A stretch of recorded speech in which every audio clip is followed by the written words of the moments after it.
dit qu'elle le courbe. Et cette courbure contrôle ensuite comment les objets se déplacent. Ça, c'est le cœur de la relativité générale. Mais imaginez une seconde.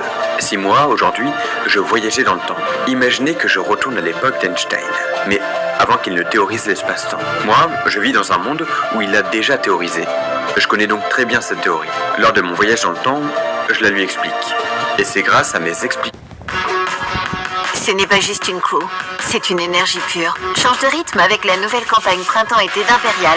Cette personnalité, une infinité de nuances, des looks qui se rencontrent, se transforment, évoluent. Des pièces qui ne te définissent pas, elles te ressemblent. Les nouvelles collections femmes et hommes sont de véritables déclarations de style, où la force de l'individualité rencontre l'énergie du collectif. Join the crew. Découvre-en plus sur imperialfashion.com. Explication qu'il pourra publier ses hypothèses et accessoirement marquer l'histoire des sciences. Sauf que dans cette histoire imaginaire, il n'a rien découvert. C'est moi qui lui ai dit. Et j'ai pu lui dire parce que dans mon présent, j'ai consulté ses publications. Mais du coup, si c'est moi qui lui avais dit, à qui appartient la découverte? On parle ici du paradoxe de l'information. Une découverte qui n'aurait pas réellement d'inventeur. Une découverte qui voyage dans le temps jusqu'à ce qu'on ne sache plus d'où elle vient. C'est précisément un paradoxe temporel. Et préparez-vous parce que c'est que le premier de cette vidéo. Et on n'a pas fini de se faire des nœuds au cerveau. Enfin bref, même si j'aime bien l'idée selon laquelle c'est moi qui aurais soufflé l'idée de la relativité à Einstein, ce n'était qu'imaginaire. Et en vrai, peu importe qui l'a découverte, à partir de là, tout change. Parce que on comprend enfin de nouvelles choses qu'on n'osait même pas imaginer. Le temps peut se dilater. Les distances peuvent se contracter. Et les paradoxes apparaissent. Sauf que maintenant, ils ne sont plus illogiques. Ils sont la conséquence directe de ce lien profond entre l'espace et le temps. Et c'est pour ça qu'aujourd'hui, quand vous montez dans un avion, vous ne faites pas que traverser le ciel.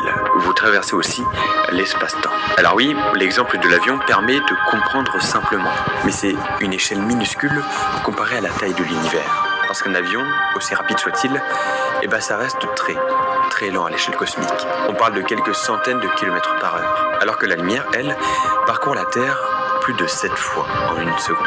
Donc, si déjà, à notre échelle terrestre, le temps peut se dilater, même un tout petit peu, imaginez ce que ça donne quand on commence à s'approcher des vitesses proches de celles de la lumière. C'est à cause de ces vitesses folles qu'à l'échelle de l'univers, le temps n'est plus du tout une horloge bien sage, accrochée au mur. Il devient élastique. Il se tend, il se comprime. Par exemple, si vous partiez dans un vaisseau spatial ultra rapide, pour vous, une année pourrait passer normalement. Mais sur Terre, pendant ce temps-là, des décennies, voire des siècles pourraient s'écouler. Alors, on pourrait se poser la même question. Combien de temps pourrait durer votre anniversaire? Pour vous, il durerait toujours 24 heures.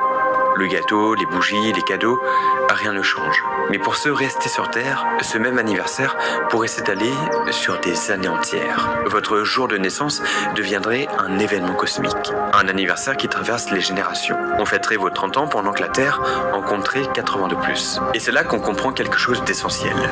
Il n'existe pas un temps unique pour tout l'univers.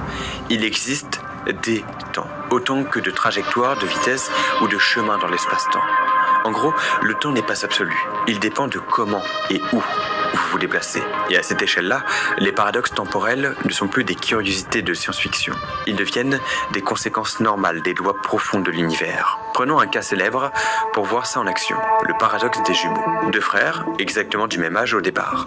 L'un embarque pour un voyage spatial à une vitesse extrême. L'autre reste sur Terre, les pieds bien ancrés au sol. Et là, la surprise arrive pendant le trajet. Pour celui qui file dans l'espace, les secondes ne s'enchaînent pas au même rythme. Lorsqu'il revient, le verdict est sans appel. Ils se retrouvent, mais ils n'ont plus le même âge. Celui qui est parti a moins vieilli que celui qui est resté. C'est complètement dingue.